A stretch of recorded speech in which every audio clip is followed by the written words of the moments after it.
Numbers have always made sense to me in a way people never did.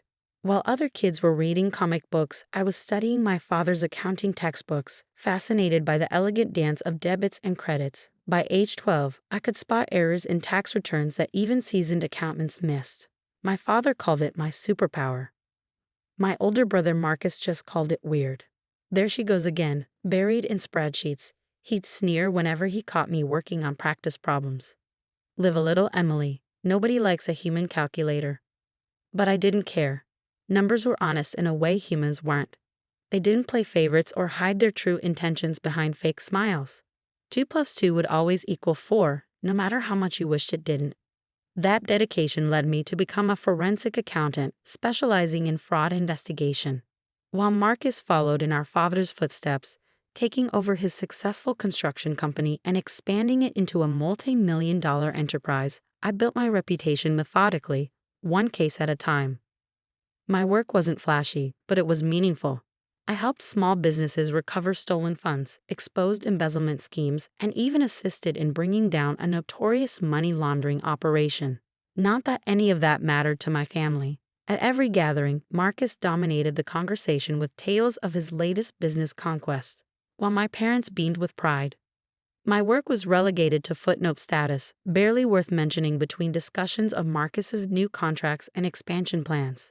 "So, Emily," my mother would say, her tone carefully neutral, "still doing that audit thing?" I learned to smile and nod, to accept my role as the less successful sibling. It wasn't worth explaining that I just helped recover millions in stolen pension funds, or that the FBI regularly consulted me on complex financial fraud cases. In their eyes, I would always be the odd one out, the daughter who chose a strange, unglamorous path instead of joining the family business. Everything came to a head at our father's retirement party last spring. The ballroom of the Grand Hotel was packed with business associates, friends, and family, all gathered to celebrate Richard Anderson's 30 years of success. Marcus, as the new CEO, was set to give the main speech. I arrived early, helping Mom with the final arrangements while trying to ignore the way she fussed over Marcus's place at the head table. My own seat was tucked away in a corner, practically hidden behind a large floral arrangement. "Emily, darling," Mom called out, her voice carrying that familiar note of disapproval. "Couldn't you have worn something more festive? This is a celebration, not a day at the office." I glanced down at my charcoal gray pantsuit, chosen specifically because I had to head straight to court after the party for a major testimony. "I have work later, Mom." She sighed, that special sigh reserved for my many disappointments. "Of course you do. Heaven forbid you take one day off to properly celebrate your father's retirement." Before I could respond, Marcus swept in, commanding attention in his perfectly tailored Italian suit. "Mom, the place looks amazing." He kissed her cheek, then turned to me with that familiar smirk. "Hey there, little sister. Still rocking the auditor chick, I see." I forced a smile, reminding myself that this was Dad's day. "Hello, Marcus. Congratulations on the new development deal." "Oh, you heard about that?" His surprise seemed genuine. "Didn't think you kept up with actual business news, being so busy with your, what do you call it? Financial forensics." "Forensic accounting," I corrected, even though I knew he was perfectly aware of my job title. "And yes, I do read the business section occasionally." The party progressed predictably. Dad gave an emotional speech about building the company from nothing. Mom cried appropriately. And then it was Marcus's turn at the microphone. He started well enough, talking about our father's legacy and the future of Anderson Construction. But then 3 glasses of champagne in, he went off script. "You know," he said, swaying slightly, "Dad always taught us that success comes from taking risks, from thinking big. Some people," his eyes found mine in the crowd, "preferred to play it safe, to sit in dark offices counting other people's money, too afraid to get their hands dirty in real business." A murmur went through the crowd. Mom's smile became fixed, while Dad shifted uncomfortably in his seat. "Take my sister Emily, for example," Marcus continued, ignoring Dad's warning look. "She could have been part of something great, could have helped grow the family legacy. Instead, she chose to become a glorified accountant, spending her days nitpicking over receipts and bank statements." I sat perfectly still, my face carefully blank as he continued his drunken monologue. "I mean, what's the point? What real value does someone like that add to the world? At least real accountants help businesses grow. But forensic accounting, he laughed, the sound sharp and cruel. That's just a fancy term for professional tattletale. Absolutely useless in the real business world. The room had grown uncomfortably quiet. I could feel pitying glances from nearby tables, could see Mom's mortification and Dad's anger. But I didn't move, didn't react. I learned long ago that showing emotion only gave Marcus more ammunition. Marcus, Dad finally interrupted, his voice stern, that's enough. But Marcus was on a roll. No, Dad, it needs to be said. While I'm out there making real money, building real things, Emily's playing detective with spreadsheets. It's embarrassing. She's leaving. I finished for him, standing up smoothly. I'm leaving. Dad, congratulations again on your retirement. I'm sorry, but I have a court appearance I can't miss. I walked out with my head high, ignoring Mom's pleas to stay and Marcus's drunken calls of "see, can't even take a joke." I had a job to do, testimony to give that would help convict a man who'd stolen millions from his employees' pension fund. My work mattered, whether my family understood that or not. The next 3 months passed in a blur of cases and court appearances. I ignored calls from my parents, deleted Marcus's half-hearted apology text without reading it, and threw myself into my work. Then, on a rainy Tuesday morning in September, everything changed. The call came at 7:15 a.m., just as I was settling into my office with my first coffee of the day. Marcus's name flashed on my phone screen, and for a moment, I considered letting it go to voicemail. But something, instinct, maybe, or just years of ingrained big sister obligation, made me answer. Emily? His voice was rough, desperate in a way I'd never heard before. I need your help. The company, there's something wrong. Very wrong. I leaned back in my chair, fighting the urge to remind him how useless my skills were supposed to be. What kind of wrong? Numbers aren't adding up. Money missing. Lots of it. Millions maybe. I can't. He took a shaky breath. Please, Em. I know I don't deserve your help, but this isn't just about me. Dad's retirement fund is tied up in the company. If something's happened, I closed my eyes, already knowing I wouldn't refuse. Not with Dad's future at stake. Send me everything you have. Bank statements, transaction records, vendor contracts. Everything from the last 2 years at least. Thank you, he whispered, sounding close to tears. Emily, I cut him off. I'm not doing this for you. I'm doing it for Dad. And Marcus, this isn't free. My usual consulting rate is $500 per hour. There was a long pause before he responded. That's fair. More than fair, considering. I'll clear my schedule for the next few days. Have the documents delivered to my office by noon. I hung up before he could say more, already mentally preparing for what promised to be an intense investigation. Little did I know, I was about to uncover something far bigger and more personal than either of us expected. The documents arrived at exactly 11:58 a.m., 14 boxes of financial records, contracts, and internal memos. Marcus always did have a flair for dramatic timing. I cleared my conference room, ordered lunch, and settled in for what I knew would be a long day. By midnight, I had my first suspicions. By the end of the week, I had proof. And what I found made my blood run cold. The fraud wasn't just extensive, it was elegant. Someone had constructed an intricate web of fake vendors, inflated invoices, and ghost employees, all designed to siphon money from the company so smoothly that even an experienced businessman like Marcus hadn't noticed. But what really caught my attention were the timestamps. This scheme hadn't started 3 months ago or even 6 months ago. It had started exactly 1 year before Dad's retirement. I was staring at a particularly suspicious series of transactions when my office door burst open. Marcus stood there, looking like he hadn't slept in days, his usually immaculate suit wrinkled and loose at the collar. Well, he demanded, dropping into the chair across from me. It's been 5 days, Emily. Tell me you found something. I studied my brother's face carefully. I found a lot of things, Marcus. The question is, how much do you really want to know? He ran a hand through his disheveled hair. What's that supposed to mean? I want to know everything. This is my company we're talking about. Dad's company, I corrected quietly, watching his reaction. At least it was until last year. Something flickered across his face. Guilt? Fear, before he masked it. Find Dad's company that he'd entrusted to me. Just tell me what you found. I pulled out my tablet and pulled up a spreadsheet.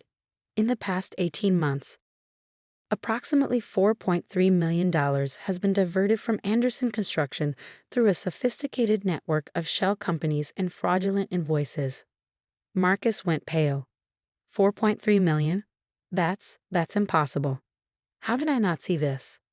Because it was designed not to be seen, I explained, turning the tablet to show him. Look at these vendor names: Summit Development Solutions, Progressive Building Materials, Elite Construction Resources. They all sound legitimate, don't they? All registered as corporations, all with professional websites and business addresses. He nodded slowly. I recognize some of those names. We've been doing business with them since exactly 1 year before Dad's retirement. I finished. Interesting timing, don't you think? Marcus shifted in his chair. What are you implying? I'm not implying anything yet. I'm stating facts. Fact 1. These companies exist only on paper. Their business addresses are vacant lots or non-existent buildings. Fact 2. All payments to these companies are processed through a complex chain of bank accounts before ultimately ending up in an offshore account in the Cayman Islands. I pulled up another document. Fact 3. The authorization for these vendors came from the CEO's office. Your office, Marcus. He jumped up, face flushed. Now wait just a minute. Are you accusing me of stealing from my home company? No, I said calmly. I'm telling you that someone with high-level access to Anderson Construction has been systematically draining it dry. Someone who knew exactly when Dad was planning to retire. Someone who had the authority to approve new vendors without question. Marcus collapsed back into his chair. This is insane. I wouldn't. There's more, I continued, pulling out a thick stack of papers. Remember Jennifer Chen? His face went blank. Who? Your chief financial officer. The one you hired right after Dad announced his retirement plans. The one whose references were impeccable, whose credentials were stellar, and who, as it turns out, doesn't actually exist. What? Jennifer Chen is a ghost, Marcus. Her credentials are forgeries, her references lead to burner phones, and her social security number belongs to a woman who died in 1984. But she had full access to the company's finances, didn't she? Could approve vendors, process payments, move money between accounts. Marcus was shaking now, his face ashen. Stop. Please, just stop. I need to explain. I sat back, folding my hands on the desk. Yes, I think you do. What followed was a confession that broke my heart, not just for the company or for Dad, but for my brother himself. It started small, he whispered, staring at his hands. Just a few thousand here and there. The company was doing well, and I had debts. Gambling debts. I told myself I'd pay it back before anyone noticed. But the debts got bigger, I guessed. He nodded miserably. I met Jennifer. Her real name is Rebecca Walsh, at a casino in Vegas. She said she could help me set up a system to divert funds, just until I got back on my feet. But then she started blackmailing me, threatening to expose everything if I didn't let her take more. And he let her, I said, my voice hard. You let her steal from Dad's company, from his retirement fund, to cover up your own crimes. Tears were running down his face now. I didn't know what else to do. If this got out, it would kill Dad. The shame, the scandal. I thought I could fix it before anyone found out. I pulled out my phone and pressed play on a recording. Jennifer/Rebecca's voice filled the room, discussing payment schedules with Marcus. His head snapped up, eyes wide with panic. You recorded our meetings? No, I said quietly. The FBI did. They've been watching Rebecca Walsh for months. She's pulled this same scam on 3 other companies. I've been working with them on the investigation since you called me. Marcus lurched to his feet. You set me up. Your own brother. I protected the company. I corrected him. I protected Dad. The FBI is willing to treat you as a victim of extortion rather than a co-conspirator, thanks to these recordings. Rebecca and her associates will go to prison. The money in the Cayman accounts has already been frozen and will be returned to Anderson Construction. And me, he whispered. You'll have to step down as CEO, obviously. There will be fines, probably some community service, but no jail time as long as you cooperate fully. I stood up, gathering my files. Oh, and one more thing, you'll be paying back every penny you took, with interest. I've already drawn up a repayment schedule. It's quite aggressive, but then again, my rates are quite reasonable for a useless forensic accountant. The meeting with our parents the next day was one of the hardest things I've ever done. Mom cried, Dad raged, and Marcus sat there looking like a scolded schoolboy as I laid out the evidence and the resolution. But when I finished explaining how I'd worked with the FBI to save both the company and Marcus from complete destruction, Dad did something he'd never done before. He stood up, walked around the table, and hugged me tight. My brilliant girl, he whispered, his voice thick with emotion. I am so proud of you. That was 6 months ago. Anderson Construction is back on solid ground now, with Dad temporarily out of retirement to help right the ship while Marcus gets the help he needs for his gambling addiction. Mom still occasionally sighs about the scandal, but even she has started bragging to her friends about her daughter, the financial crime fighter. As for Marcus, he's different now. Humbled, certainly, but also more genuine. Last week, he stopped by my office with coffee and an actual heartfelt apology. I was jealous, he admitted, staring into his cup. You always made everything look so easy, so clean. Numbers, patterns, problems, you just saw them differently. I wanted to be that sure of myself, that confident in my abilities. Instead, I tried to tear you down to make myself feel bigger. I accepted his coffee and his apology, but not his self-pity. You're good at plenty of things, Marcus. Running crews, managing projects, inspiring people to do their best work. Those are real skills. You just got lost somewhere along the way. He nodded slowly. Yeah, I did, but he found me. Guess being a professional tattletale has its uses after all. I threw a pencil at him, and for the first time in years, we both laughed. Really laughed. Together. Yesterday, Dad called to ask if I consider taking on a permanent role at Anderson Construction, heading up a new compliance and audit department. We need your eyes, he said. Your way of seeing things. It's time this became a true family business with all our strengths working together. I haven't given him an answer yet. Part of me loves my independence, my reputation as a solo practitioner. But another part remembers that little girl with her father's accounting books, dreaming of working alongside her family. Maybe it's time for a new chapter. After all, numbers may not lie, but sometimes they do tell us when it's time for a change. In the end, that's the thing about family, like a complex equation. It may take time to work out all the variables, but when you finally get it right, everything balances perfectly. Sometimes it just takes a forensic accountant to show everyone exactly how the numbers should add up.